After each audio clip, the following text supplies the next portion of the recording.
Ya.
Aló, aló, aló, aló. Un confirmado, ¿se me escucha, por favor? Sí, se escucha, ingeniero. Muy Te bien, escuchamos. muchas gracias, muchas gracias. Bien. En primer lugar, para agradecer la presencia de todos ustedes, ¿no? A lo que nosotros nos alegra bastante, ya que uno de nuestros principios es siempre la coordinación con profesionales de alta calidad. Bien, primero quiero presentar que ya está presente nuestra ponente, la ingeniera Fiorella Pajuelo, quien es especialista en responsabilidad social universitaria y también pues es ingeniero agrónomo, entonces está bien relacionado a nuestra área. Ella ha ejecutado trabajos de responsabilidad social también y también ha capacitado en otras universidades. Cuenta con un equipo de profesionales también en responsabilidad social universitaria, lo que le hace a ella una especialista en el tema, ¿no? Y con bastante experiencia. Está presente en nuestra reunión nuestro decano, el doctor Efraín, ¿no? Lindo Guitarra. También está Juan Carlos, ¿no? Que es nuestro presidente del Comité de Calidad. También está el doctor Mata, ¿no? También docente principal de nuestra Facultad de Agronomía, demás colegas, nuestros alumnos, queridos alumnos, y también administrativos. Bien, sin más preámbulo, quiero presentar al doctor Efraín Lindo Guitarra, decano de nuestra facultad, quien nos va a hacer llegar un mensaje. Adelante, doctor.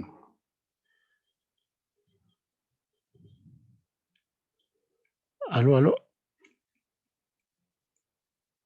Aló, aló. Bueno.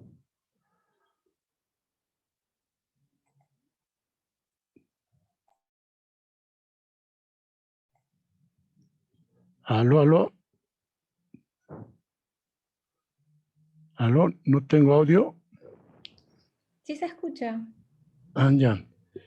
Entonces lo invité al ingeniero, al doctor Efraín. Doctor Efraín. Aló, aló. Sí, todos me escuchan menos usted. Yo le he presentado ahorita para que hable. ¿Sabe por si? No, pero los demás me están escuchando, ya me han confirmado.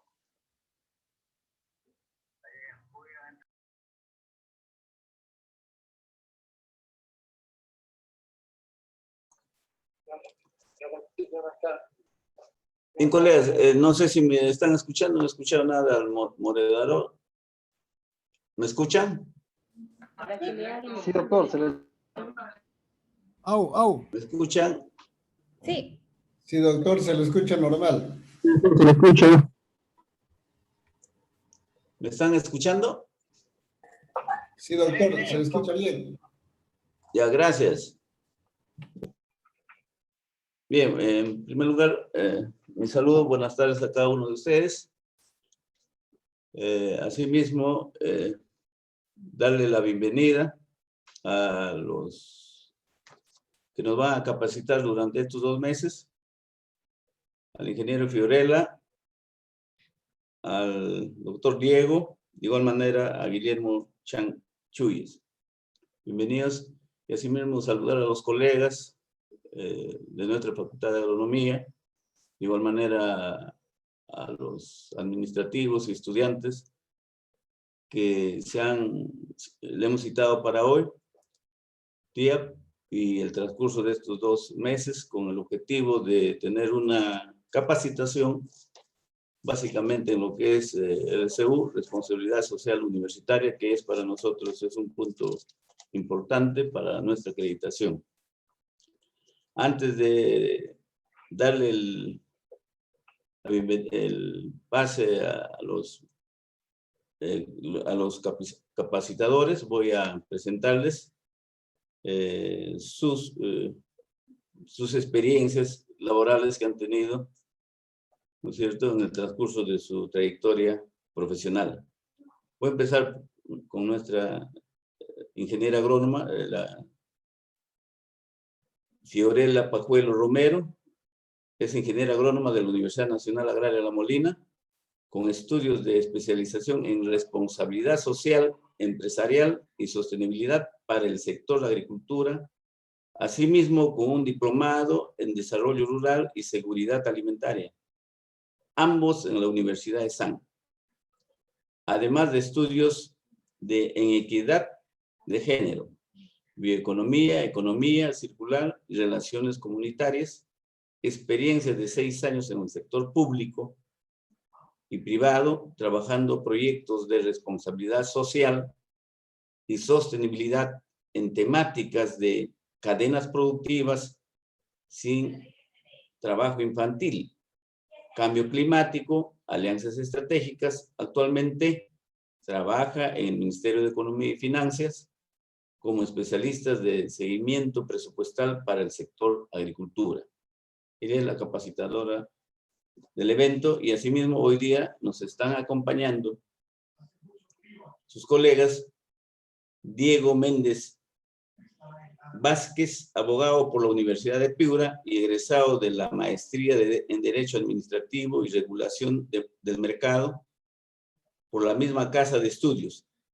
Cuenta con una especialización en regulación y competencia por la Universidad de Valladolid, España. Se ha desempeñado como asesor en regulación en la Superintendencia Nacional de Educación Superior Universitaria, SUNEDU, la Dirección General del Presupuesto Público del Ministerio de Economía y Finanzas, y ha sido asesor en el Ministerio de Educación. Es socio del estudio jurídico Méndez Silva y Viera Santis Abogados. De igual manera, la bienvenida para Guillermo Chan Chuyes, bachiller en Derecho y en Artes Liberales, con mención en Filosofía por la Universidad de Piura, abogado por la misma casa de estudios, maestría en Estudios Jurídicos Avanzados, especialidad de Regulación de Mercado y de Derecho en la empresa por la Universidad de Valladolid, España. doctorando de esa misma casa de estudios, profesor ordinario de la Facultad de Derecho de la Universidad de Piura. Bien, les doy la bienvenida a los expositores de hoy día y gracias por que a partir de hoy ustedes nos estarán capacitando en lo que queremos, pues, que es parte de nuestra acreditación, lo que es responsabilidad social universitaria. Gracias. Muchas gracias, doctor Efraín. Muy agradecido. A continuación, ¿no? se me ha encargado presentar al presidente del Comité de Calidad de nuestra Facultad de Agronomía, que es el maestro Juan Carlos Cerrón. Por favor, maestro, sus palabras. Gracias. Ante todo, muy buenas noches con cada uno de ustedes, agradeciendo en principio a nuestra colega Fiorella Pajuelo y a cada uno de ustedes, estimados colegas, nuestro decano, personal administrativo y estudiantes. Si quisiéramos dar inicio a este conjunto de actividades en relación a la acreditación de nuestra facultad, empezaríamos por decir, estimados colegas, que en realidad la calidad es un compromiso y que esto nos sirva de inicio precisamente para un conjunto de actividades donde se involucra al personal docente y a los estudiantes, así como al personal administrativo. Que este sea inicio de la transformación, del cambio que queremos como programa de estudios orientado básicamente a la calidad. Esto, decíamos, tendrá una duración de aproximadamente un mes, donde los colegas aprenderemos en un inicio todo lo que es el tema de la responsabilidad social universitaria y habrá un grupo que se encargará de trabajar también aquello relacionado al plan de gestión ambiental. Entonces, estas actividades, colegas, forman parte de nuestro programa de acreditación. Recuerdan ustedes que nuestro compromiso es que este año debemos de estar presentándonos como facultad ante el CINEACE para el tema de nuestra acreditación. Sin más preámbulos, el agradecimiento a nuestra capacitadora y gracias por su presencia a cada uno de ustedes. Gracias.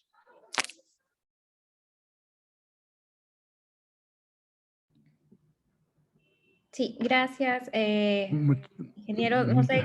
Bien, bien. Ya, bien. Muchas gracias, Juan Carlos. Realmente este es un programa muy bonito y especial que todos estamos emocionados. Bien, entonces sin más preámbulo, como ya lo dijo Juan Carlos, con ustedes Fiorella Pajuelo. Vamos a escucharte. Muchas gracias, ingenieros, a todos por la presentación. De verdad me siento muy contenta de poder participar en esta tarde y hablar un poco de responsabilidad social universitaria. Voy a compartir mi pantalla y les voy a explicar un poco la metodología de trabajo que vamos a tener durante este mes de capacitación. Bueno, ya me presentaron, soy ingeniera agrónoma de la Universidad Nacional Agraria de La Molina y en los últimos años he trabajado bastante en el sector agroexportación y de agricultura familiar, entonces me siento muy familiarizada en realidad con el tema de responsabilidad social y bueno, y ahora RCU. He considerado que para poder interiorizar los conceptos de responsabilidad social universitaria antes de pasar a lo que es desarrollo sostenible, sostenibilidad, responsabilidad social en general, tener un previo conocimiento de lo que es la universidad, ¿no? Los fines de la misma y hacia dónde nos lleva este modelo de licenciamiento y acreditación en el marco de la calidad. Entonces, para esto he considerado pasar parte de mi exposición inicial para el final o ya de pronto para la clase de mañana y dar pase inicialmente al abogado Diego Méndez para que nos hable un poco de lo que es la universidad y seguidamente el doctor Guillermo nos hablará sobre responsabilidad social universitaria y quedamos atentos a sus preguntas. Diego, por favor.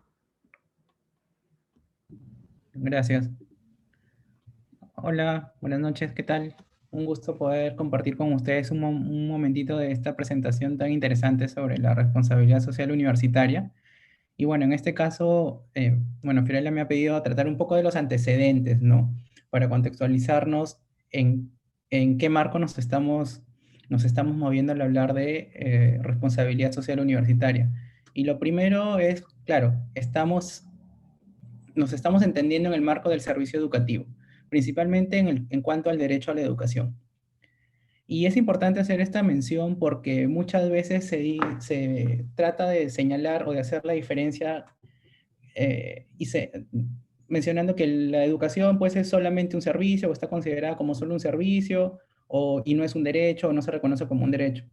Esto no es cierto, ¿no? La educación es un derecho, que el derecho a la educación está reconocido en la Constitución y en general tiene distintos contenidos, ¿no? Uno de ellos es el derecho a educarse, es decir, a recibir educación. También está la libertad de enseñanza, la libertad de cátedra, entre otros. Pero lo que importa ahora en la presente exposición es hablar sobre el derecho a educarse.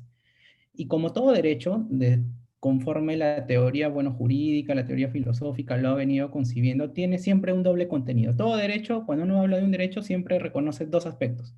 Un aspecto de libertad, que es las facultades o lo que le reconoce a la persona que es titular de ese derecho, y otras son las obligaciones del Estado respecto de ese derecho, ¿no? Lo primero, como decía un profesor de la universidad, es saber esa libertad, ¿no? ¿A qué me da derecho ese derecho? Y en cuanto al derecho a educarse, se trata de tener la libertad de elegir en dónde estudiar, sea de educación básica, que le eligen los padres, o educación universitaria, que ya la pueden elegir los mismos ciudadanos, en este caso, cuando tengan mayoría de edad. Pero no se trata de, bueno, elijo un centro educativo cualquiera, ¿no? Sino de un centro educativo que permita o que garantice que, digamos, está autorizado por el Estado, que cumple con requerimientos mínimos. No podemos ir, bueno, abrieron un colegio o una universidad aquí a la vuelta de mi casa, no sé si tiene licenciamiento, no tiene, y voy y estudio ahí porque es mi libertad. No, esa libertad se entiende en el marco de la educación institucionalizada. Y la otra cara del derecho a educarse son las obligaciones que tiene el Estado para asegurar que esa libertad se puede ejercer efectivamente. ¿Y qué es lo que hace el Estado? Busca garantizar que el servicio educativo sea universal, es decir, que sea accesible a todos, sea regular, que no se interrumpa abruptamente y sobre todo que sea de calidad, ¿no? Que cumpla unos estándares mínimos. Esa es la principal obligación del Estado. Entonces, resumiendo, el derecho a la educación tiene dos caras. La cara de la libertad, derecho a educarse, de libertad donde estudiar, pero por otra parte una obligación del Estado de asegurar que esa libertad esté garantizada para que el servicio sea de calidad. Siguiente, por favor. Y esto que comento está muy vinculado a la finalidad de la educación, ¿no? El Estado tiene una responsabilidad importante en el proceso educativo, de tal manera que se deba garantizar que la formación de cualquier persona en libertad debe ser con una amplitud de pensamiento también, ¿no? Para gozar de una existencia humana plena, lo cual le abre posibilidades de desarrollo personal y de participación directa en la vida social. Esta es una cita de una sentencia del Tribunal Constitucional en la que habla sobre cuál es la finalidad del proceso educativo. Como se puede ver, la finalidad es formativa, realización de la persona, pero también que esta educación o que este proceso formativo vuelque en una participación directa en la vida social. Entonces, si este es el fin de la educación, el Estado, en su obligación de garantizar que el servicio educativo cumpla con sus fines, está en la obligación que estos objetivos también se puedan cumplir a partir del servicio educativo. Siguiente, por favor. Y bueno, en sí, las universidades, como son los colegios, como son los institutos, en realidad son instrumentos mediante los cuales se enseña, ¿no? Son instrumentos que permiten llevar a cabo la prestación del servicio educativo. Ya que estamos abocados en este caso al estudio de la universidad, les he puesto aquí la definición de universidad que da la ley universitaria, ¿no? Que la define a partir de sus componentes, ¿no? La universidad es una comunidad académica orientada a la investigación y a la docencia, que brinda formación humanista, científica y tecnológica con una clara conciencia de nuestro país como realidad multicultural. Esto es importante porque alinea el enfoque de la universidad no solamente así, con una visión integradora, ¿no? No solamente de los lugares exactamente donde hayan universidades, sino con la necesidad de que los conocimientos o los resultados tengan miras a ser aplicados en la sociedad. y su conformación, que está conformada en este caso la comunidad universitaria por docentes, estudiantes y graduados. Todos forman la universidad. ¿Quiénes pueden prestar el servicio universitario? Naturalmente son las universidades, tanto públicas como privadas. Ambas en igualdad de condiciones, porque como les comento, la universidad es un vehículo para la prestación de un servicio. ¿Y ese servicio cómo debe ser? Con calidad, debe ser de acceso universal y que no se vea interrumpido abruptamente. Entonces, la universidad es un vehículo para ese propósito y ese vehículo puede ser público o puede ser privado. Es decir, ambas deben garantizar lo mismo. Esto es importante tenerlo en cuenta por un dato que les daré a continuación. Y en línea con ello y con la definición, los fines pues, de la universidad que regula la ley, al menos 3 importantes que he colocado que están más alineados a esta presentación, es en primera, difundir el conocimiento universal en beneficio de la humanidad, o sea, en beneficio de la sociedad. Esto ya da un mensaje, ¿no? El componente especialmente formativo de la universidad. Luego, afirmar y transmitir las diversas identidades culturales del país, ¿no? Aceptar esta realidad multicultural, en este caso de nuestro país. Y por último, formar profesionales de alta calidad de manera integral y con pleno sentido de responsabilidad social de acuerdo a las necesidades del país. Es decir, en la universidad se integra un conocimiento por la realidad nacional, por la realidad multicultural, y a partir de, y eso se toma en cuenta tanto en el proceso formativo como en el producto de esa formación que son los estudiantes.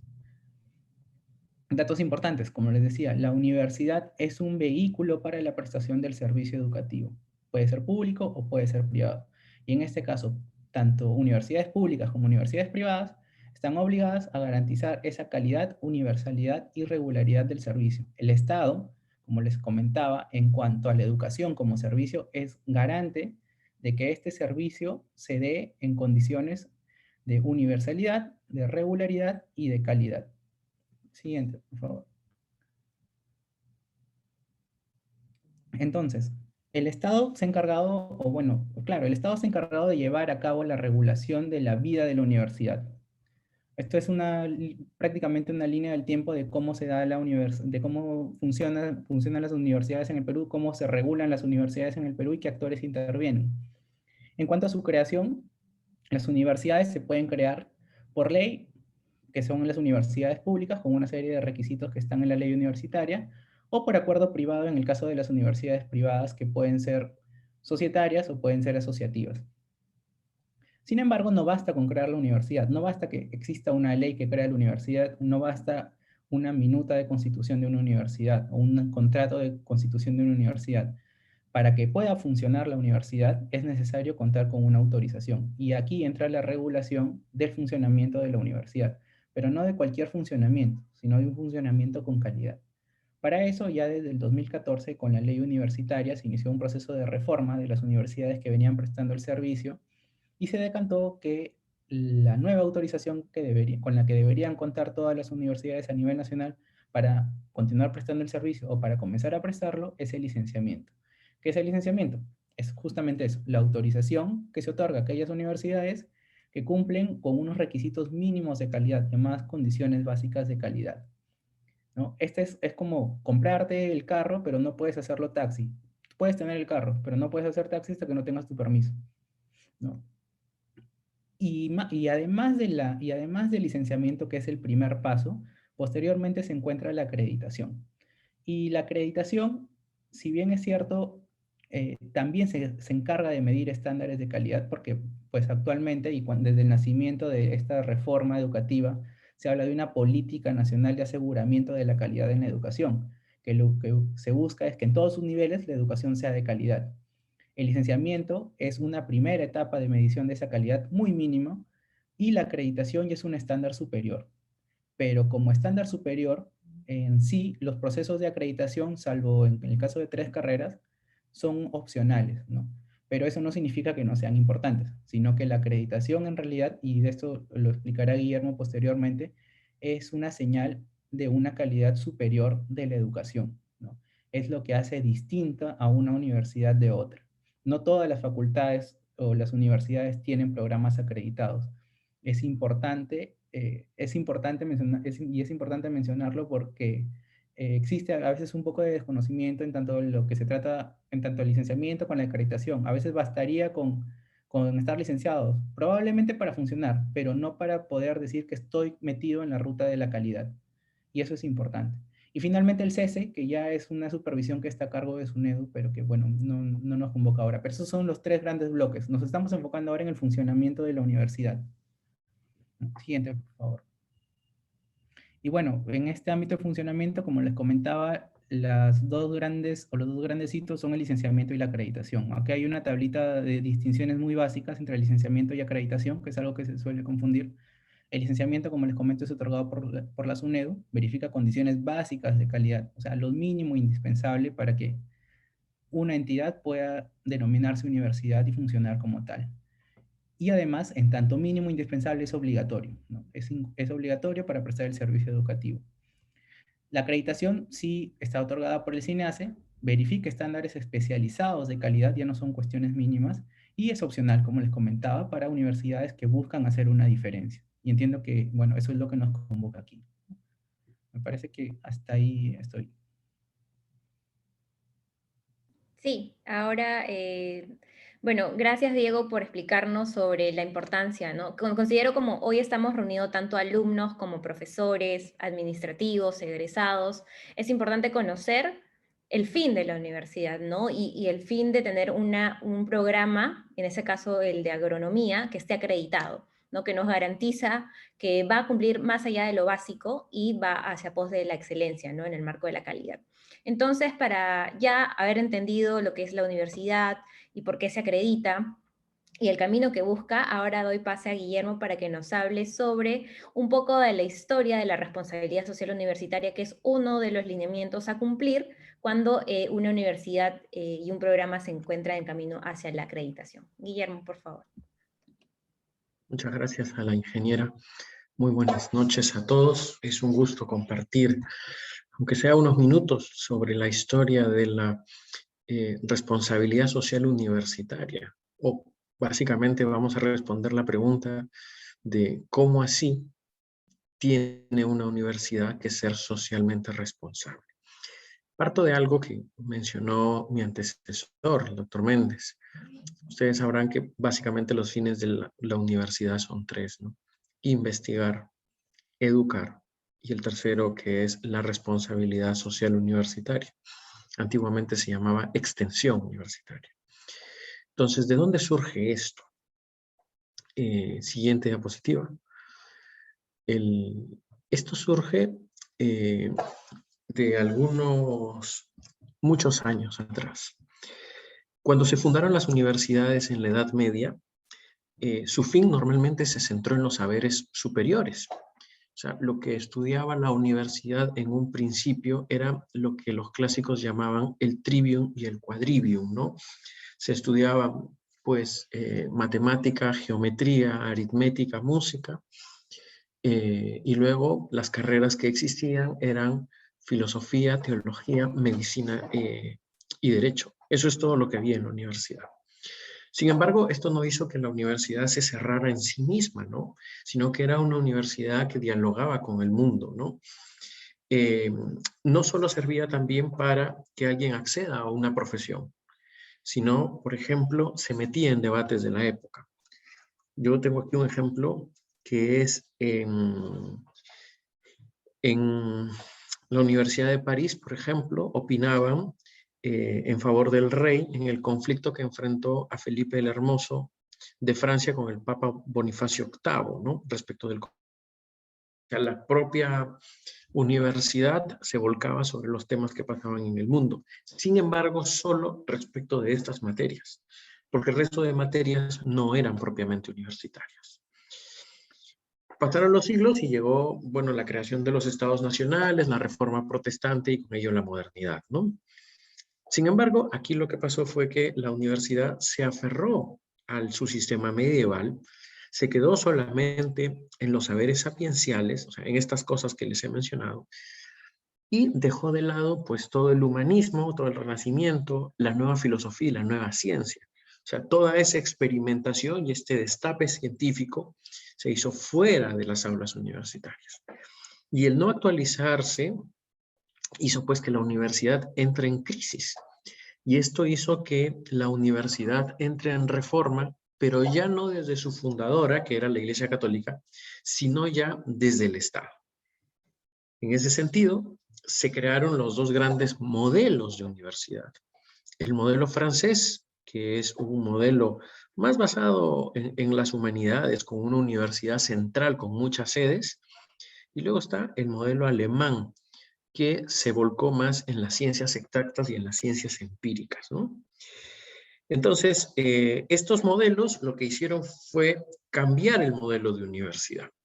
Entonces, se centra la universidad en aquello que se dejó de lado en el inicio de la Edad Moderna, que fue la formación de profesionales técnicos, como pasó en el Estado francés, y la ciencia experimental, como pasó en el Estado alemán, en el modelo de Humboldt, ¿no? Y ya a fines del siglo XIX se añade un nuevo fin a la universidad, y esto es la proyección social. Entonces, ¿cuál era el problema aquí? Las universidades en principio estaban encerradas en la investigación y no tenían contacto con la realidad. No, esto pasó en un primer momento en Inglaterra, ya a mediados del siglo XIX, en plena revolución industrial. Entonces, en esos años se desarrolló un movimiento de acercamiento de la universidad a la vida social, teniendo en cuenta los horrores sociales que producía pues, la propia revolución industrial. Bueno, no voy a detallar aquí todo lo que aconteció en la revolución industrial, trabajaba mucha gente, ¿no? Entonces, esto, desde fines del siglo XIX, también tuvo un eco en América Latina. El principal eco fue la reforma universitaria de Córdoba en 1918, ¿no? Entonces, ¿qué es lo que pasó allí? Lo que hubo es una reacción al modelo francés que copiamos en Latinoamérica. Este modelo lo copiamos en el Perú con la instauración de la República. Nuestras universidades eran unas universidades de tipo virreinal, de tipo medieval durante el virreinato, y con la instauración de la República, durante gran parte del siglo XIX, copiamos el modelo francés. Las leyes universitarias de aquellos años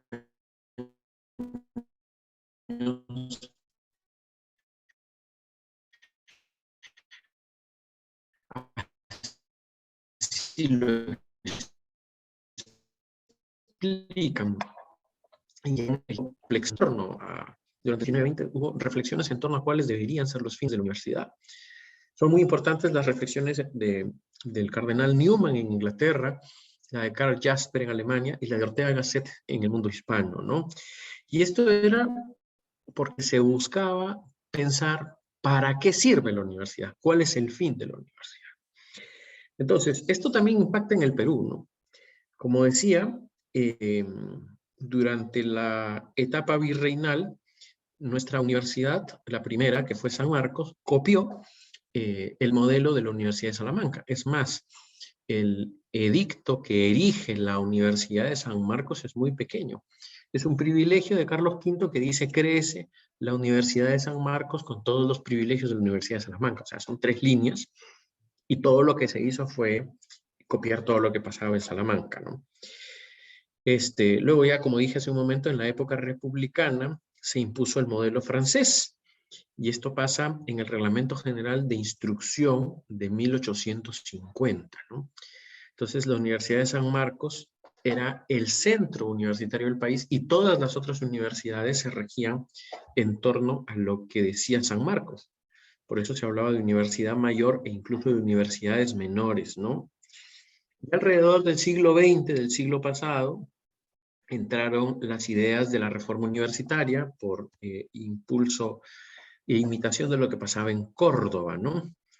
Entonces, el modelo francés recién se deja de lado en la ley 9352, que es la ley universitaria de 1941.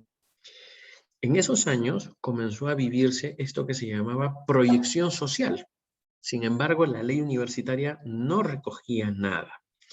Es recién en 1946, con la ley 10.555, con la Carta Constitutiva de la Universidad Peruana, donde se incluye por primera vez la proyección social de la universidad. como un fin propio de la misma. O sea, ahora, a partir de esos años, del 46, ya tenemos los 3 fines: investigar, educar y proyección social. Esto se nota muchísimo en los artículos 1 y 2 de esa ley, ¿no? Entonces, desde entonces, la ley ha tenido estos 3 fines hasta la actual ley 30.220, que es la ley universitaria, ¿no? Incluso en la actual ley se exige que como mínimo el 2% del presupuesto se dedique a temas de responsabilidad social universitaria. Esto es lo que ha pasado en el mundo universitario. Sin embargo, esto no es algo propio del mundo universitario. Como ya le explicará la ingeniera Pajuelo mañana, en el siglo XIX aparecen muchas organizaciones preocupadas por los empleados e incluso una gran filantropía como reacción a la revolución industrial, ¿no? Entonces, esto es el germen o el origen de lo que a mediados del siglo pasado ya se llamó responsabilidad social corporativa, ¿no? Entonces, dentro de la ciencia de la administración de empresa, allí lo que se estudia mucho es la responsabilidad corporativa y la sostenibilidad corporativa. Entonces, la responsabilidad corporativa se centra en una base ética para realizar los negocios y por ello busca tener un impacto en la sociedad. Por otro lado, la sostenibilidad se vincula justamente a la ciencia para realizar el negocio, para que el negocio se perennice en el tiempo. En ambos casos, tanto en el tema de sostenibilidad como en el tema de responsabilidad, hay aspectos sociales, medioambientales, económicos,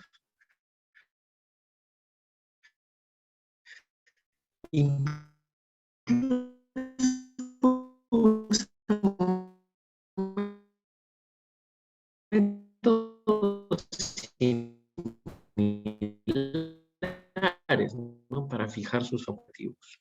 Sin embargo, en la actualidad la lucha por tener autores que mencionan que la finalidad de la responsabilidad social universitaria debe realizarse siguiendo las pautas de cualquier responsabilidad social empresarial, adaptándola pues justamente a los requerimientos de los grupos de interés, a los denominados stakeholders, a la consecución de sus objetivos y al desarrollo de sus funciones propias, ¿no? Sin embargo, hay otros pues que dicen que no necesariamente esto así, sino que la responsabilidad social tiene que hacerse de forma distinta. Si nos preguntan a los abogados desde el punto de vista del derecho, ¿de qué depende la responsabilidad social? Básicamente, nuestra respuesta es muy sencilla. Nuestra respuesta es que la responsabilidad social se condice con el principio de solidaridad. Claro, hay que tener en cuenta que la responsabilidad social empresarial y la responsabilidad social universitaria surgieron en países cuyo sistema jurídico es muy distinto al nuestro. O sea, en el common law, el contrato, la jurisprudencia es lo que tiene predominio. No hay mucha ley. La ley es propia de países del sistema continental, España, Francia, Alemania y nosotros, ¿no? Y en ese sentido, la responsabilidad social comenzó como algo que esas se autoimponían al reaccionar voluntariamente a la realidad social y no como una exigencia de la legislación. Por otro lado, en nuestro sistema jurídico, el nacimiento de la responsabilidad social se ha hecho desde la ley. O sea, es la ley la que ha establecido la responsabilidad social. Y esto implica consecuencias distintas para cada sistema jurídico, ¿no? ¿Por qué? Porque en el caso peruano, la responsabilidad es un derecho jurídico que va más allá de la justicia, como pasa en las universidades propias del sistema anglosajón, sino que en nuestro caso se cumple porque la ley lo dice. Aquí quiero hacer un breve paréntesis, porque cuando conversaba con la ingeniera Pajuelo para explicarle todas estas cosas, yo le decía, el problema es que en el sistema anglosajón, en principio las universidades son sujetos privados. Incluso las universidades denominadas públicas, como por ejemplo las Community University en Estados Unidos, son lo que se llamarían aquí empresas públicas. Eso quiere decir que son organizaciones profit, que buscan de alguna manera lo lucrativo. Por eso, al ser como empresas, el sistema, la sociedad, exige una responsabilidad social. Sin embargo, en nuestro sistema, el grueso de las empresas se caracterizan por ser non-profit. Las universidades públicas, por naturaleza, son non-profit. O sea, no están hechas para lucrar, sino que están hechas para el bien general. Incluso las universidades privadas no societarias, las que la ley denomina de tipo asociativa, como por ejemplo la Universidad de Piura donde trabajo, son universidades pues que toda ella está volcada en el interés general y en el bien común. En ese sentido, pues es un poco chocante que claro, que la norma exija unos altos porcentajes de responsabilidad social a universidades que en sí mismas son responsabilidad social, porque la responsabilidad social, como decía, es ir más allá del cumplimiento del deber en una organización que en principio es profit. Sin embargo, bueno, ya la legislación lo ha regulado, está la ley universitaria, desde la Constitución y la ley universitaria fijan cuáles son las concretas obligaciones de responsabilidad social. Como les dije hace un momento, hablamos del 2% del presupuesto. A mí me parece en lo particular que hay un exceso de regulación en la responsabilidad social que justamente la desnaturaliza, como dije hace un momento.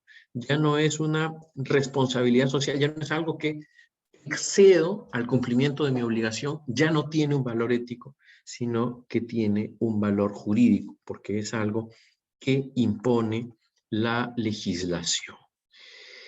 Esto es un poco para que lo tengan también en cuenta. La verdad es que fue una grata sorpresa que la ingeniera Pajuelo me convoque. Y esto, la verdad es que es un marco que les permite a ustedes también que comprendan cuando hablen de universidad de responsabilidad social en otros países fuera del ámbito continental, ¿no? Como digo, muchas universidades en el extranjero, en la zona anglosajona, hacen muchísima responsabilidad social porque justamente son empresas y en ellos calza muy bien esto. Y aquí un poco nos estamos haciendo un poco de rollos porque a veces no sabemos qué más hacer. Sin embargo, bueno, la ingeniera tiene mucha experiencia en esto y podrá dar muchísimas luces para cómo cumplir de la mejor forma posible esta obligación jurídica que es la responsabilidad social universitaria. Yo no tengo nada más que agregar. Tengo aquí una pregunta. Me perdonarán que de una vez la conteste. Me preguntan de que qué opino sobre el hecho de que la ley universitaria obliga a que el 2% del presupuesto se designe a la responsabilidad social. Pues que vuelvo al inicio, ¿no? Como dije, la responsabilidad social está pensada originariamente para empresas que buscan lucrar. Por poner un ejemplo más tangible, ¿no? Una minera, pues lo lógico es que tenga una responsabilidad social, porque está hecha para lucrar. Pero una ONG en sí misma, ella toda es responsabilidad social. En ese sentido, no se le debería exigir una responsabilidad social adicional, porque prácticamente la responsabilidad social es su propio core business, su propio giro del negocio. Esta misma lógica es muy crítica al 2%. A mí me parece que la ley debió exigir el 2% solo a las universidades de tipo societarias, o sea, aquellas que tienen fines de lucro. Las no societarias, o sea, las que son ONGs, básicamente, y las universidades públicas, que en sí mismas son dirigidas al interés general, al bien común, pues no se le debería exigir una responsabilidad social porque ellas mismas son responsabilidad social. Su propia naturaleza es ser responsabilidad social. Pero bueno, esta es una discusión un poco teórica. Por ahora hay que cumplir la ley, ¿no? Hasta que no se cambie. Y esperemos que esto justamente cambie a futuro, porque lo importante es no llenar de obligaciones a la universidad, de obligaciones concretas. Esto se pudo haber resuelto de una forma más sencilla, ¿no? Por ejemplo, o sea, sin establecer el 2%, manteniendo la responsabilidad social sin establecer el 2%. Por ejemplo, diciendo que los planes de estudios tienen que estar vinculados con la realidad local. Y eso impacta mucho, por ejemplo, en el caso de carreras que son científico-técnicas. O sea, yo vivo en Piura y, claro, las carreras de ingenierías que hay en la universidad donde trabajo, pues tienen que ver algunas con temas pues netamente piuranos, ¿no? Con temas de refinería de petróleo, pues porque tenemos la región, hay petróleo, pues con temas de pesca, porque está el mar al costado, con temas de minería, porque hay minas de todo tipo, con temas de agricultura, porque en Piura pues el tema agrario es abundante. Entonces, bastaba con decir, oye, que tus temas de investigación tengan un impacto regional para reconducir este 2%, para vivir la responsabilidad social universitaria. Pero bueno, lo del 2%, como digo, salvo en las profit, yo no lo veo mucho. Incluso se ha prestado a que el propio SUNEDU tire de esto y desnaturalice este 2%.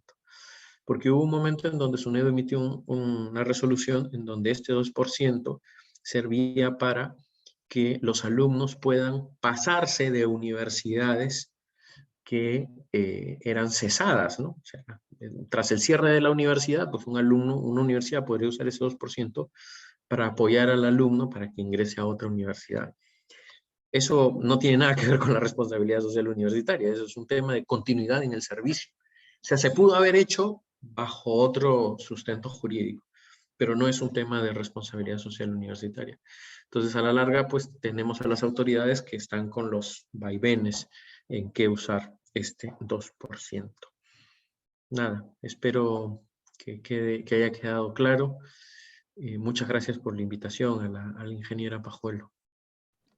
Gracias, Guillermo, por habernos dado luces sobre la historia de la responsabilidad social universitaria en conjunto con lo que Diego nos comentaba de los fines de la misma. Creo que hemos podido ya un poco ponernos en contexto, ¿no? ¿Por qué estamos hoy aquí en esta sesión hablando de RCU? Y vamos a ir más adelante hablando también de lo que es responsabilidad social empresarial, cómo nace y cómo es que vamos a ir alineando estos conceptos empresariales, un poco a adaptarlos a lo que es la universidad. Así que nada, Guillermo, muchísimas gracias por tu tiempo. Veo que ya respondiste las preguntas, no sé si hay alguna otra pregunta, ¿no? Sí, agradecer. Por parte del Comité de Calidad de la Facultad de Agronomía, no sé si tienen alguna consulta, aprovechando porque el doctor Chan también tiene que salir, me comentaba.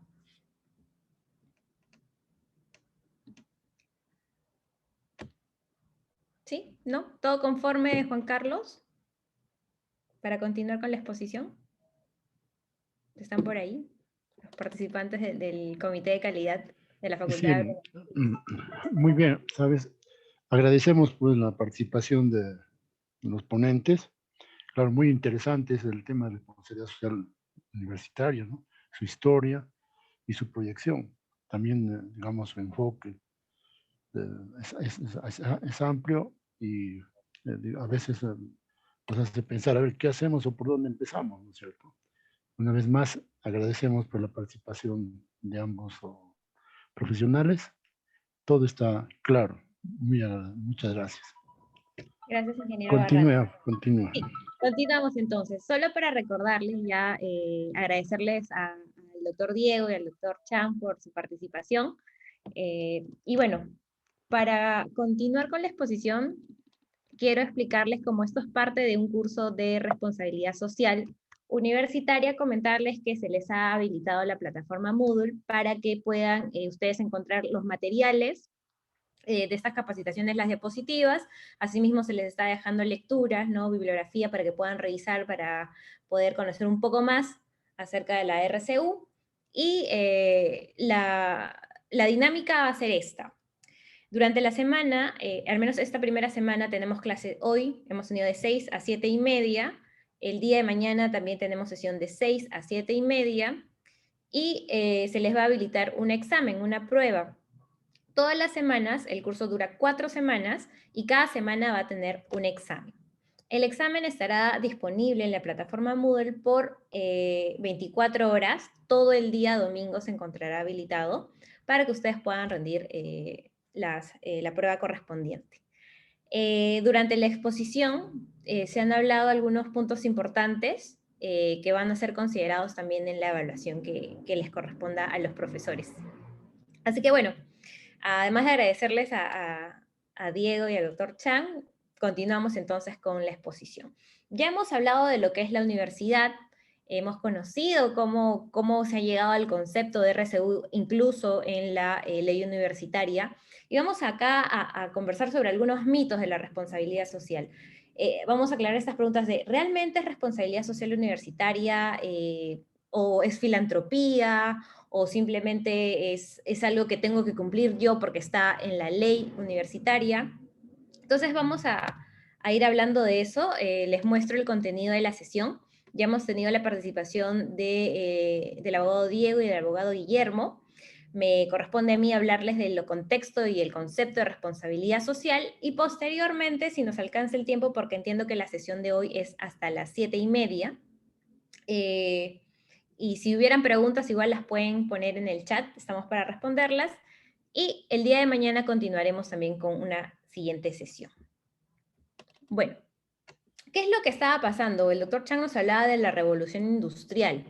Y en efecto, a medida que pasaba el tiempo, el crecimiento económico de estas industrias, acá he puesto una imagen de una empresa, de una fábrica en realidad, empezaba a dar diferentes efectos, ¿no? Tanto internos como externos. ¿Y qué pasaba? En el modelo económico, en el modelo de producción de una economía lineal, donde simplemente se producía y se desechaba, muy poco se velaba por los intereses de las personas que trabajaban dentro de la organización. ¿Y qué pasaba? Abusaban, había explotación laboral, había, por ejemplo, ese tema de la contratación de ciertos proveedores que de pronto a mí me daban algún beneficio como parte interna de la empresa, no temas de corrupción, fábricas muy contaminantes que iban a trabajar en lugares remotos, muy internos de diferentes países, causando la pérdida de la biodiversidad, la contaminación ambiental, ¿no? Porque no habían esos estándares para medir qué tan contaminantes eran, ¿no? A nivel de contaminación de suelo, de agua, de aire, de ruido incluso. La deforestación, el cambio de uso de tierras, ¿no? Empezaron a deforestar y dijeron, no me sirve tener tantos árboles, me voy a dedicar a la agricultura, y no fueron midiendo tampoco el impacto que tenían estas actividades, incluso agrícolas, me atrevo a decir. Entonces, la suma de todos estos peligros globales, todos estos riesgos que se fueron identificando y acumulando a lo largo de los años desde la famosa revolución industrial, llevaron y desencadenaron lo que actualmente conocemos como los efectos del cambio climático, ¿no? Entonces, esto era lo que estaba pasando y lo que aún pasa en algunas empresas que claramente solamente piensan en ellos y no miden sus impactos. Eso era lo que pasaba. Y entonces, al tener este contexto allá por la década de los 70, como bien mencionó Guillermo, empezó este tema de reacción empresarial, ¿no? Empezaron las protestas en las calles diciendo queremos que se respeten nuestras 8 horas de trabajo, queremos que nos den ambientes seguros para trabajar, queremos que se respeten nuestros días de vacaciones. Entonces, la empresa empieza a decir, bueno, voy a hacer algo por ti, ya que tanto me estás haciendo ruido, tanto me molestas, y la empresa reacciona frente a estos reclamos, ¿no? Entonces, la historia de la responsabilidad social empieza de manera reactiva, no tan consciente, simplemente reactiva, con estas personas o estos grupos de interés que reclamaban, ¿no?, a la empresa. Ya seguidamente va evolucionando ya por la década de los 80, y pasa de ser reactiva a hablar y a integrar a las partes interesadas de las empresas. Los famosos stakeholders conocidos en los términos administrativos, los grupos de interés, identificándolos en 2 grandes grupos. Los stakeholders internos, díganse los trabajadores, los inversores, incluso los proveedores que suministraban de materia prima, y los stakeholders externos, ¿no? Las comunidades, el lugar donde se desarrollaban las actividades empresariales, las familias de los trabajadores, y podríamos mencionar también el medio ambiente. Entonces, ya va cambiando un poco, va evolucionando el concepto de responsabilidad social, que inicialmente era hacer actividades para estas personas que reaccionaban frente a mis acciones, y ya estoy involucrando un poquito más a los grupos de interés. Ya por las décadas de los 90 deja de ser estrictamente empresarial y se introduce a otro tipo de organizaciones ya de nivel estatal e incluso las ONGs. Pero así como en el mundo ya se iba conociendo el término de responsabilidad social, el Perú no era ajeno a aquello. Así que en el caso de las empresas peruanas, yo les recomendaría leer el libro Responsabilidad Social y Sostenibilidad Empresarial, Fundamentos, Gestión y Perspectiva, de estos 3 autores muy conocidos en el nivel de responsabilidad social, que sacaron este libro en el 2018 con el apoyo de la Universidad de San, son profesores de esta especialización. Lo recomiendo muchísimo si queremos ahondar en más conceptos, ¿no? Pero el día de hoy he puesto estas 4 etapas de la RC, que inicialmente, como les decía, empezó con filantropía, ¿no? Donaciones a instituciones benéficas. ¿Qué pasa? La organización decía, bueno, quiero hacer algo por mi comunidad, y hacía un evento muy aislado. Podríamos mencionar chocolatadas, alguna donación de pronto, alguna fundación que tenía un fin social, obras sociales para mis comunidades, pero quedaban hechos muy aislados, sin indicadores, simplemente, una vez al año voy a dar una donación, y punto. Ese concepto evoluciona también en el país, ya con un tema de conciencia social, donde empiezan a surgir proyectos y acciones sociales por parte de la empresa como respuesta a las demandas y exigencias de la comunidad. ¿Qué pasaba en el Perú?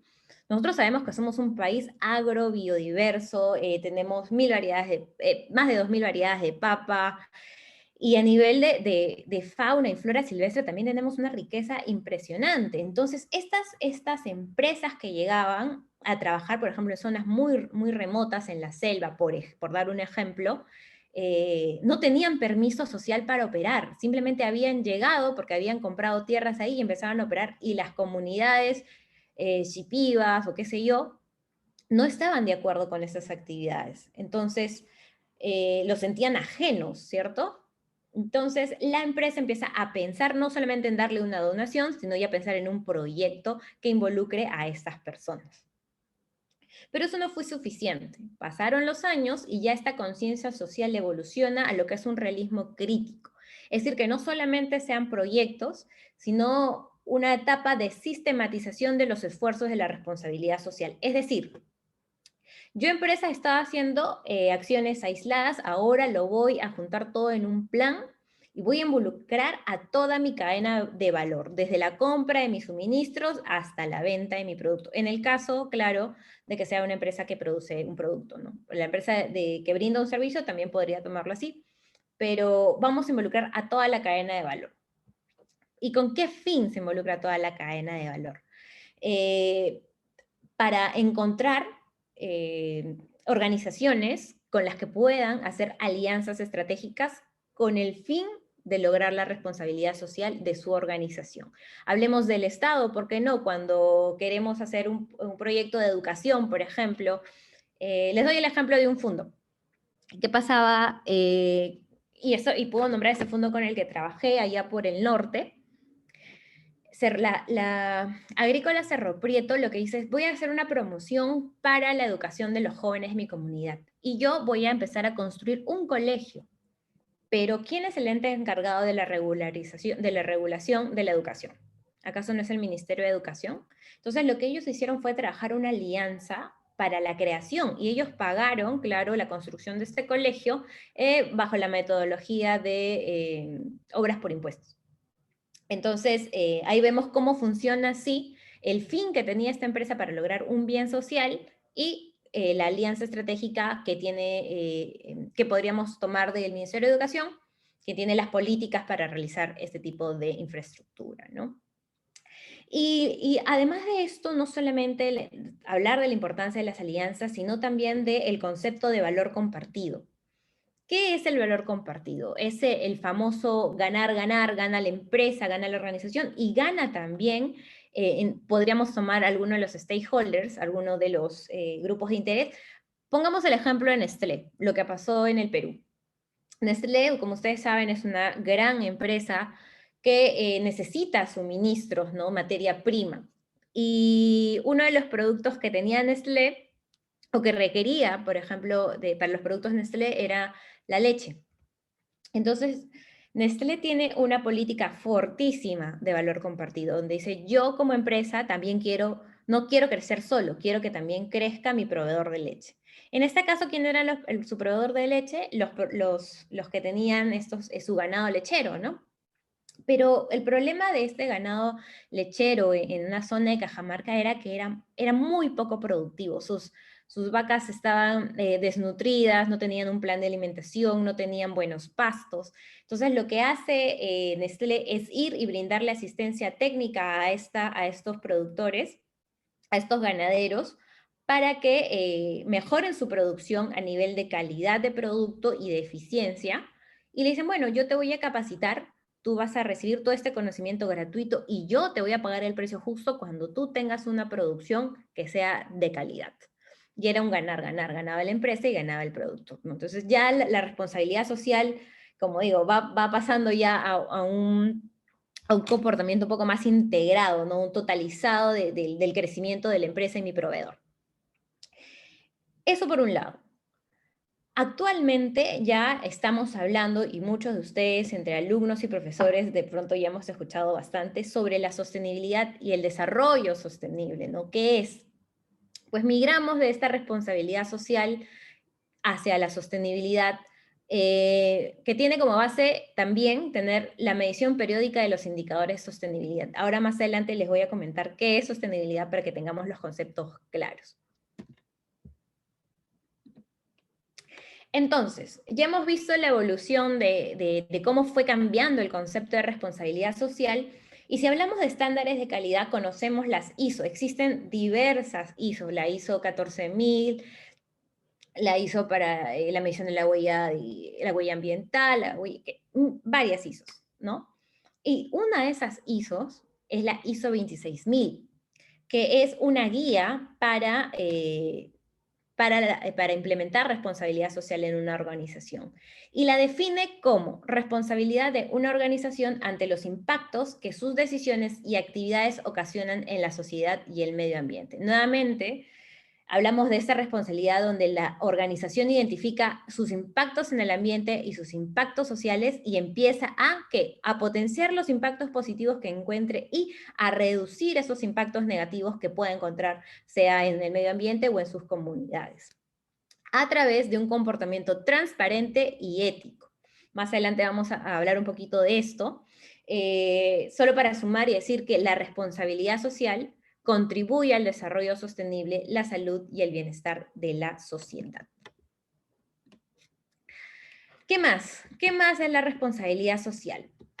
Ya con el concepto de la ISO 26000, que solo para acotar, es una ISO que no es certificable porque la responsabilidad social es voluntaria, no se puede certificar la ISO, pero sin embargo sí puede ser auditable. Es decir, si yo adopto a mi organización los estándares de la ISO 26000, puedo pedir la auditoría, ¿no?, de este ISO 26000 en mi organización y ellos me dirán si estoy haciendo las cosas bien, en qué puntos puedo mejorar y qué sé yo. Solo como dato adicional. Ahora, la RC toma en consideración las expectativas de las partes interesadas. Y quiero resaltar la palabra expectativas. Principalmente porque cuando se hace un proyecto de responsabilidad social, a veces las grandes empresas crean falsas expectativas. Por ejemplo, en la comunidad va una empresa petrolera a tal zona cerca al río Guayaba, qué sé yo, y le dice, bueno, hemos venido, vamos a trabajar, les vamos a dar bonos a los hijos de los trabajadores, vamos a hacer escuelas, vamos a hacer postas, y les ofrecen 1000 cosas simplemente para obtener el permiso social. ¿Y qué pasa con la comunidad? La comunidad confiada les cree, les da este permiso social, ¿no?, para que puedan empezar a hacer sus obras, y pasados los años la empresa no cumple. Entonces, lo importante de la RC es que uno sepa qué cosa puede cumplir y qué cosa no puede cumplir, ¿no? Lo importante de no generar expectativas falsas. Además de esto, podemos mencionar que la RC cumple con la legislación aplicable y debe ser coherente con la normativa internacional de comportamiento. Es decir, hay estándares básicos ya establecidos, estándares internacionales, por ejemplo, a nivel de temas laborales de la Organización Internacional de Trabajo, en el caso de no trabajo infantil, no trata de personas y algunos otros aspectos que una empresa no puede decir que está haciendo responsabilidad social si es que no cumple lo mínimo de la legislación aplicable. Y eso es algo que quisiera comentar como anécdota lo que pasó en esta pandemia, ¿no? ¿Qué pasó en la pandemia? Muchas organizaciones decían, yo soy socialmente responsable, he ganado premio por aquí, premio por allá. ¿Qué pasó con la pandemia? La empresa no quiso dejar de perder dinero y lo primero que hizo, ¿qué fue? Despedir a la gente. De manera indiscriminada. Dijo, no, mi bienestar es primero antes que el beneficio de mi trabajador. Hablando de una crisis mundial, una pandemia, y empezaron a despedir gente. Entonces, ahí pudimos ver la cruda realidad de estas empresas que dicen que son socialmente responsables, pero en realidad solamente lo son en el papel, ¿no? Y no tienen interiorizado este concepto. Así que eso era algo que quería mencionar para que nos quede claro que mucha gente podría hablar de que hace RC, pero en realidad no lo hace. Además, la RC debe estar integrada en toda la organización y se debe llevar a la práctica en sus relaciones. Alineado con el ejemplo que les daba de la pandemia, si una empresa realmente hace RC, no hubiera despedido de manera sin considerar el efecto que podía causar en esos trabajadores. No hubiera buscado la forma de equilibrar, ¿no? A pesar de que estaban en una pandemia, y ver la forma de que no se vieran perjudicados, si tanto decían que eran socialmente responsables, ¿no? Solo como dato adicional, recordar que la ISO 26000 está desde el 2010 y es un manual que se puede descargar de manera gratuita en cualquier página, en cualquier buscador de internet. Entonces, podríamos decir que la RCE, después de todo lo que hemos descrito, se basa en la identificación, valoración de intereses y diálogo con partes interesadas. Recordemos bastante esto. Identificación, yo tengo que saber en qué estado se encuentra mi empresa. Valoración de sus intereses y diálogo con las partes interesadas. No podemos avanzar solos, no estamos solos, así que tenemos que tomar en cuenta lo que digan las partes interesadas. Este manual de la ISO 26000 tiene 7 principios por los cuales se rige. Uno es la rendición de cuentas, es decir, cuando haga yo la implementación de la RC en cualquier organización, tengo que identificar si hay aspectos negativos o positivos. No simplemente puedo mostrar lo positivo y decir, ah, mira, hago lo mejor por mi comunidad. No, tengo que también conocer lo negativo que estoy haciendo. Tengo que ser transparente, el mensaje tiene que ser, tiene que llegar tanto a los actores dentro de la organización como fuera de la organización. Tiene que cumplir un comportamiento ético, ¿no? A nivel, por ejemplo, de políticas de hechos, de políticas anticorrupción, ¿no? Ahí se ve mucho también lo que en el mundo administrativo se conoce como buena gobernanza. Respeto a los intereses de las partes interesadas, ya lo mencionamos, respeto al principio de legalidad, también no podemos hablar de RSE si no cumplimos lo mínimo que nos exige la ley de acuerdo al sector en el que nos encontramos. Respeto a la normativa internacional de comportamiento, también lo he mencionado con los lineamientos que nos da, por ejemplo, en materia de derechos fundamentales, la Organización Internacional del Trabajo, y bueno, el respeto a los derechos humanos. Además, tiene materias fundamentales, que son estas que vemos acá en la pantalla. Participación activa y desarrollo de la comunidad, derechos humanos, prácticas laborales, medio ambiente, prácticas justas de operación y asunto de consumidores. Todo esto lo podemos encontrar en el manual, pero hoy quisiera hablar un poco sobre asunto de consumidores. Anteriormente no se consideraba tanto al consumidor, ¿no? Porque el consumidor no exigía tanto los estándares de que al momento de comprar un producto no se hacía la pregunta, ¿y de dónde viene este producto? ¿Habrá sido pagado con precio justo? ¿La persona que lo hizo habrá tenido condiciones laborales adecuadas? ¿Habrá tenido un espacio de trabajo que le haya permitido no tener riesgos? O sea, y varias preguntas que ahora el consumidor se empieza a hacer, ¿no? Entonces, es importante también tener en cuenta el punto de los consumidores. Como recordatorio, y a lo largo de la presentación vamos a encontrar algunas frases, ¿no?, que nos quedan, frases claves. Recuerden esto para el examen que vamos a rendir el siguiente domingo. La responsabilidad social como tal no es un asunto que corresponde solo a las empresas, sino a todos nosotros como parte de una sociedad. Imagínense que una persona se encuentra trabajando en una organización socialmente responsable y empieza a conocer de esto, su comportamiento también podría cambiar. Entonces, no solamente hablemos de responsabilidad social de la empresa, sino también nosotros como parte de la sociedad. ¿Qué acciones estoy haciendo yo que impactan de manera positiva al ambiente y a mi sociedad? E incluso los negativos, para ver cómo yo puedo mitigarlos, ¿no? Entonces, a ese nivel. Ahora, los beneficios de la responsabilidad social. Aquellas organizaciones que empezaron a implementar estas políticas buscan claramente la eficiencia de la organización, porque al hacer el mapeo de mi cadena de valor, yo voy a identificar cómo mejorar mis procesos. Para darles un ejemplo, si yo dentro de mi cadena de valor encuentro que estoy utilizando estoy gastando mucho en luz, ¿no? Y estoy contaminando el ambiente.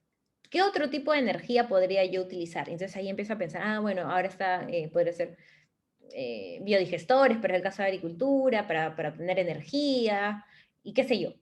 Y vamos identificando estas oportunidades de mejora. ¿Reduce el grado de incertidumbre? Claro que sí. ¿Por qué lo digo?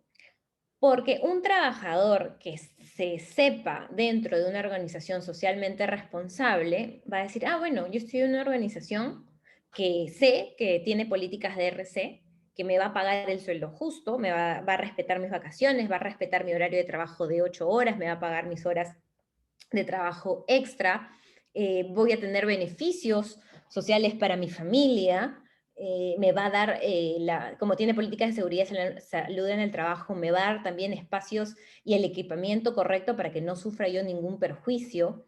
Entonces, reduce el grado de incertidumbre. La persona va a estar segura de lo que hace dentro de esta organización y cómo funciona esta organización. Además, gracias a esto va a lograr que la motivación de los trabajadores se mantenga en la organización, ¿no? Qué orgullo para un trabajador decir, oye, yo trabajo en una empresa top, ¿no? Que hace todo esto, que no solamente piensa en lucrar, sino que también piensa en mi propio beneficio, incluso en el de mi familia. Incremento y establecimiento de la reputación de la organización, por supuesto. Cuando se presenta un producto que tenga algún tipo de reconocimiento en RCE, vas a distinguirte de los demás. Aumenta la confianza pública, esto está asociado a lo que previamente he dicho, y genera innovación y permite gestionar los cambios de adentro hacia afuera. Como les decía, la responsabilidad social no solamente es un hecho aislado, es la suma de hechos que debe transcurrir, es como la sangre de nuestro cuerpo, ¿no? La responsabilidad social debe recorrer cada una de las fibras de la organización, para que realmente se vea que hay un cambio sincero, honesto, ético, desde adentro hacia afuera. Y bueno, identifica los principales riesgos ambientales y sociales asociados a la actividad de la organización. Claro, como les decía, ¿no? Vamos a identificar riesgos y vamos a, en el caso que sean negativos, los mitigamos, y en el caso que sean positivos, tanto ambiental y social, los vamos a potenciar. Esa es la idea de la responsabilidad social. Ya ahora para ir culminando, porque sé que a las 7:30 tenemos que cortar. Y quisiera, sí, no sé, bueno, veo que todavía no hay preguntas, pero sí me gustaría abrir los micrófonos para escucharlos, ¿no? Para ver qué tanto se está entendiendo la clase de hoy. Para cerrar, quisiera hablarles de la responsabilidad social y la sostenibilidad. Muchas veces se ha confundido estos términos, ¿no? Dicen, es lo mismo, no es lo mismo.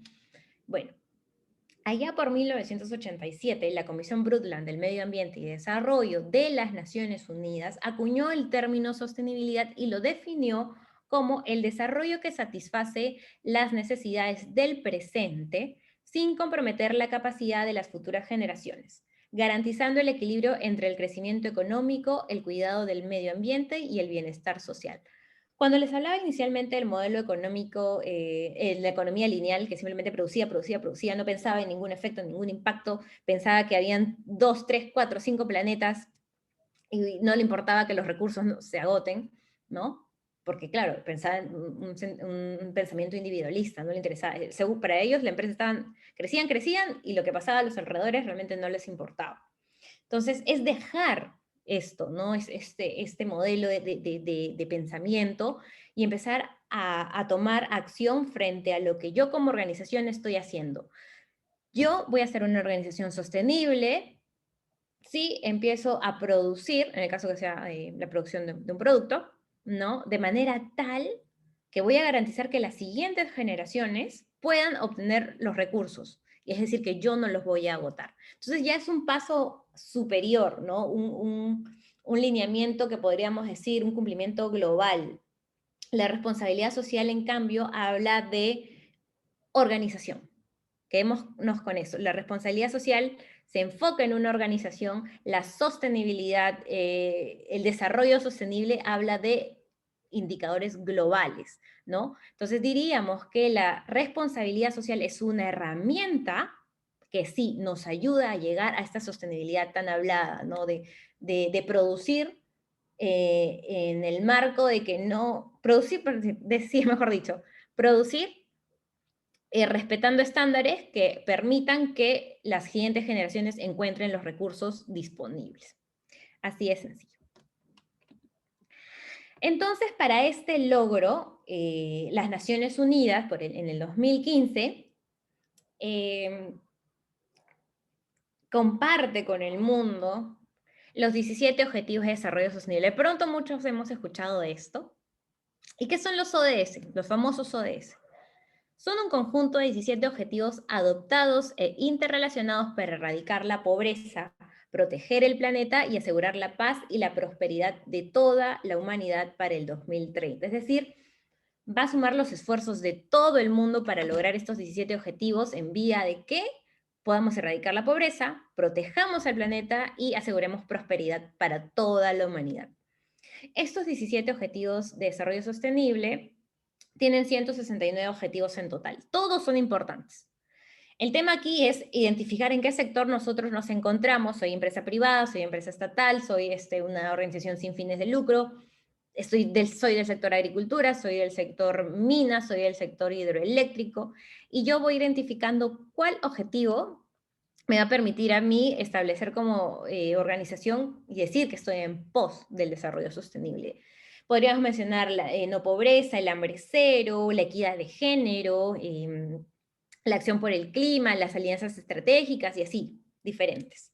Desde mi experiencia, y dado que estamos hablando en la Facultad de Agronomía, quisiera comentarles lo que he visto yo en estos años a nivel de sostenibilidad en la agricultura. Hay más objetivos que están relacionados a la agricultura, por supuesto, pero yo quisiera comentar esto y ya con esto cerramos la sesión del día de hoy, para mañana ya hablar un poco más de responsabilidad social universitaria sumado con la responsabilidad social corporativa y el mix de lo que puede salir de estos dos conceptos. Para aquellos alumnos que ya egresaron de la Facultad de Agronomía, ¿en dónde están trabajando principalmente? Porque podemos ahí encontrar en agricultura dos sectores, la agroindustria y la agricultura familiar. Y eso que no he puesto el sector que creo que más abarca de muchos alumnos que egresan, que es el sector ventas, ¿no? Los famosos plaguicidas, ¿no? Los vendedores de plaguicidas, que no está mal, claro que no, pero eso podría ser temática de otra exposición.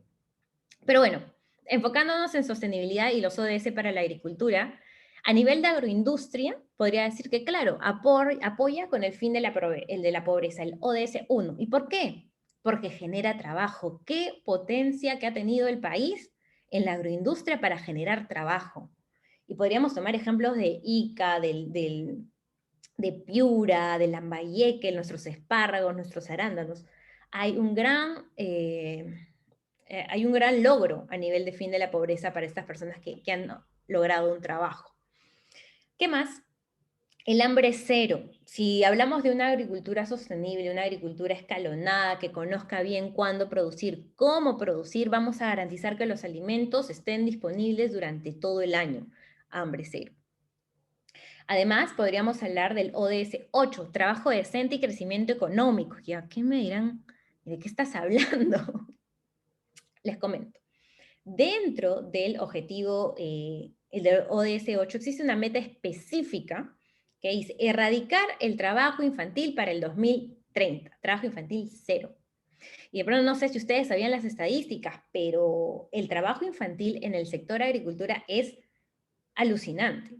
7 de cada 10 niños que se encuentran en trabajo infantil pertenecen al sector agricultura.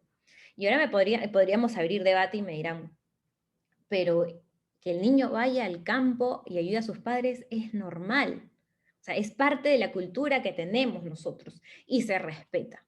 Una cosa es ir al campo a apoyar a los papás en las labores más cotidianas del campo, de pronto desmalezar, hasta incluso, si quieren sembrar con los papás.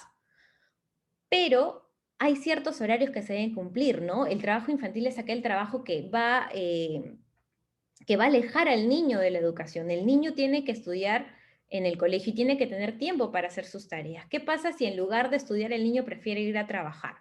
¿De qué desarrollo estamos hablando, no? Si al final sabemos que lo importante y lo básico que es la educación para encontrar definitivamente mejores oportunidades en nuestra vida, ¿no? Entonces, es un tema bastante importante a tratar acá, el ODS 8. El objetivo 12, producción y consumo responsables. Claro, cuando estamos produciendo de manera sostenible, sin plaguicidas químicos que dañen el medio ambiente, pues estamos siendo sostenibles con el planeta, ¿no? No vamos a degradar los suelos, no vamos a intoxicar a las personas, no vamos a dejar todo este residuo de la aplicación en el ambiente para que se intoxiquen las personas. Consumo responsable también, creo que la palabra consumo responsable se define sola, ¿no? Y para aquellos que quieran conocer más sobre lo que es sostenibilidad en la agricultura, recordemos que existe una organización de las Naciones Unidas específica para la alimentación y la agricultura, que en sus siglas en inglés es la FAO, ¿no? Podríamos acotar que la agricultura se relaciona de manera transversal a los ODS. Claro que sí, ya lo estamos viendo, y así como estos 4, hay algunos otros también que podríamos mencionar, de acuerdo al tipo de agricultura en la que trabajemos. ¿Qué más? Ya para finalizar, si quieren mayor información, pueden buscar en la página web de la FAO, Agricultura Sustentable, y ver qué lineamientos se trabajan para llegar a este objetivo. Y hasta acá lo dejo, porque ya son las 7:30, y el día de mañana vamos a continuar con la siguiente parte de ya la responsabilidad social universitaria aplicada, ¿no? Aterrizándolo a la Facultad de Agronomía. Muchas gracias. Ingenieros, les doy el pase a ustedes. Señorita, ¿le puedo hacer una pregunta? Sí, claro. Mire, para su información, ¿no? La Facultad de Agronomía, como todas las facultades, enseñan agronomía convencional, sea en La Molina, en el norte, en el sur y en muchos países del mundo. Entonces, usted sabe que la agroecología o agricultura ecológica es precisamente su teoría científica, es el desarrollo sostenible, ¿no? Es que fue dado por las Naciones Unidas en la Comisión Brundtland. Y entonces allí tenemos 4 pilares: el aspecto ambiental, social, económico y político, ¿no? El aspecto ambiental obviamente tiene que estar equilibrado con el aspecto económico y social, y dentro de eso también el aspecto de la política, pero la política no que yo quiero ser congresista o alcalde, no, sino la política es en el sentido de tomar decisiones, buenas decisiones para el ambiente, para el aspecto social, para el aspecto económico, en un equilibrio, ¿no? Entonces, y precisamente en ese contexto, en la Facultad de Agronomía se desarrolla una asignatura, es la agroecología. Precisamente se les enseña cómo producir, digamos, de manera sostenible, de manera responsable, ¿no? Con la certificación respectiva, porque cualquiera podría decir yo soy agricultor ecológico, pero no tiene nada porque tiene que tener la certificación respectiva, ¿no?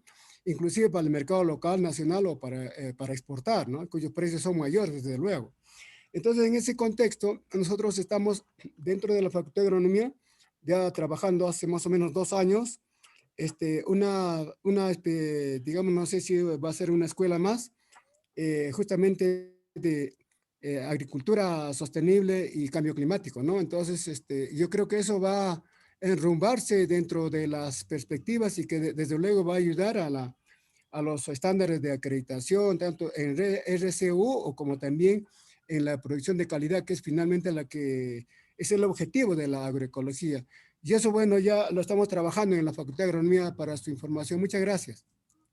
No, gracias a ti, Zenón. De hecho, qué alegría conocer esto. Sí, cuando hablamos, acá hay 2 puntos que quiero tomar de tu comentario. Sobre las políticas, claro, como estamos hablando de lineamientos internacionales, los ODS están, si nosotros nos vamos a la política agraria y buscamos los lineamientos que tiene el Ministerio de Desarrollo Agrario y Riego, que ahora es MIDAGRI, ya no es MINAGRI, recordemos que es MIDAGRI, Ministerio de Desarrollo Agrario y Riego, y que actualmente tiene ya viceministerios que están enfocados en la agricultura familiar, solo como punto para que lo conozcan. Claro, las políticas que se trabajan actualmente están en la búsqueda de la sostenibilidad, ¿no? Comentarles que actualmente, bueno, ya la semana pasada en realidad, se emitió la hoja de ruta de la economía circular para el sector agricultura. Imagínense que nosotros como facultad de la Universidad Nacional del Centro, y me parece muy buena la iniciativa que tienen para este curso que quieren crear de agricultura sostenible, que en realidad es lo que, si le preguntamos a los egresados que trabajan en exportación, incluso en certificadoras, nos dirán, o sea, ahorita lo que los alumnos de agronomía deberían saber es qué hay en el mercado, ¿no? ¿De qué está trabajando el agrónomo actualmente? Y la tendencia es esta, hablar de sostenibilidad. Entonces, felicito mucho el hecho de que estén pensando ya en agricultura sostenible y en cambio climático. ¿Y por qué no también pensar en cursos que incluyan la economía circular, ¿no? Que es la evaluación de la cadena de valor para el sector agricultura, donde se puedan identificar residuos, ¿no? Y se pueden incluir en alguna otra cadena productiva, ¿no? Entonces, hay bastante por hacer, Zenón, y gracias por este comentario que me ha dado pie a dar esta opinión. Bien, agradecemos a nuestra ponente, nos ha clarificado muchos temas, ¿no? Que también nosotros teníamos la necesidad de conocer. Me dirijo a la sala, si habría otra pregunta o de repente un comentario.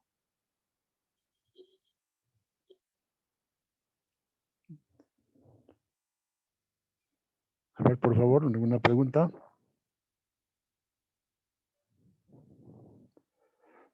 Miren, efectivamente, la intervención del doctor Zenón ha dado pase, por ejemplo, a que nosotros tengamos que pensar, ¿no? en una agricultura sostenible y dar los primeros pasos. Y ahí está la responsabilidad social también universitaria, ¿no? La cuestión de la ética, esa es una cosa justa, ¿no? Entonces, a ver si podría hacer, Fiorella, un comentario acerca, por ejemplo, de la responsabilidad social universitaria y la ética. Sí, claro. No podríamos Gracias. sacar, de hecho, el concepto de la hilación entre responsabilidad social y ética van de la mano. No pueden ir, no podríamos hablar de hacer responsabilidad social si es que no conocemos qué tipos de valores tiene la institución, ¿no? El caso, por ejemplo, de estas empresas que... Yo le pongo siempre el ejemplo de la corrupción, ¿no? Que no tienen una... no sé cómo lo trabaja la universidad, pero en las empresas tienen un código de ética. Creería que la facultad también tiene un código de ética, ¿no? Entonces ese código de ética es la base para la creación de un plan de responsabilidad social, porque no podemos, un plan de responsabilidad social no puede ir alejado de lo que mis estatutos en mi política de ética, política ética tenga. No sé, yo lo veo así, ¿no? Entonces es ¿cómo le digo? Se me fue la palabra. El comportamiento ético, desde el comportamiento ético del estudiante, el de los profesores y en general de la comunidad universitaria, ¿no? Eso, yo lo veo así. No pueden ir separados, van de la mano, definitivamente. Ingeniera Fiorella, hemos estado atentos a su exposición y vemos pues que al final el producto, en este caso son nuestros estudiantes, tienen que salir con ese abanico y ese conocimiento de lo que es la responsabilidad social universitaria. Y obviamente la currícula debe apuntar a eso. Y yo lo digo eso por mi experiencia, la currícula anterior que ya está acabando en la facultad, teníamos un curso que era muy importante, lo que es el control biológico de insectos, que es justamente el que determina pues el manejo agroecológico que habla el doctor Zenón Mate. Pero en el siguiente currículum que está en vigencia, se ha quitado un curso de mucha importancia, ¿no? Porque aquí la idea es justamente dar pues una tecnología adecuada y avanzada para que el estudiante pueda someter pues a diferentes campos digamos, en los contextos donde van a trabajar, ¿no? Tener ese chip en su cabeza, ¿no? Que la solución no es por los agroquímicos, sino al contrario, la propia naturaleza es la solución, con los bioinsecticidas, y esa asignatura se ha dejado de lado, ¿no es cierto?, en el nuevo plan. Esperemos, pues, que en el plan de currícula, ¿no es cierto?, la currícula de la Facultad de Agronomía tiene que pensarse, ¿no es cierto?, qué tipo de estudiantes vamos a tener como producto y ellos cómo van a desarrollarse en los contextos, en la realidad. Si pensamos, obviamente, en nuestra parte de la ecología, mantener el equilibrio ecológico, todo eso, entonces debemos pensar a ese nivel. No pensar la currícula, digamos, pensando en el docente, ¿no? Ahora, ¿qué curso voy a dictar? A veces tenemos ese pequeño inconveniente. Bueno, ya creo que la facultad está cambiando de chip, y si no hay, pues, especialistas, tendríamos que irnos a capacitar, eso es lo que nos queda. Y yo pienso que, y eso es importante, ¿no? Porque es bien amplio lo que es responsabilidad social, ¿no? Abarca todos los puntos. Eso era lo que quería comentar, ingeniero. Gracias. Ingeniero Efraín, muchísimas gracias por este comentario, lo que me hace ver que en realidad en todo el mes que vamos a estar juntos llevando de la mano este curso, hay una sesión específica en la que vamos a revisar la malla curricular, y es un taller que se va a dar con los profesores para conversar desde mi experiencia, y me gustaría también que se pudiera invitar a los alumnos egresados de la facultad para que ellos también, este plan que vayamos a desarrollar, sea participativo. ¿No? De nada nos va a servir que solamente nosotros hablemos, si es que no también contamos con la experiencia de aquellos jóvenes que están afuera trabajando y saben cuál es la realidad, de pronto incluso más que nosotros, de lo que pasa en el agro, ¿no? ¿Qué tipo de profesionales se necesitan afuera? Aquellos profesionales con responsabilidad social que piensen en sostenibilidad y que digan, no, ok, yo salgo de esta facultad de agronomía y tengo los conocimientos para colocarme en los trabajos que sean enfocados en desarrollo sostenible y sostenibilidad para el agro. Desde la agricultura, fondos con agricultura orgánica, incluso, ¿por qué no trabajar en políticas en el Ministerio de Desarrollo Agrario y Riego que promuevan la sostenibilidad para el sector agricultura?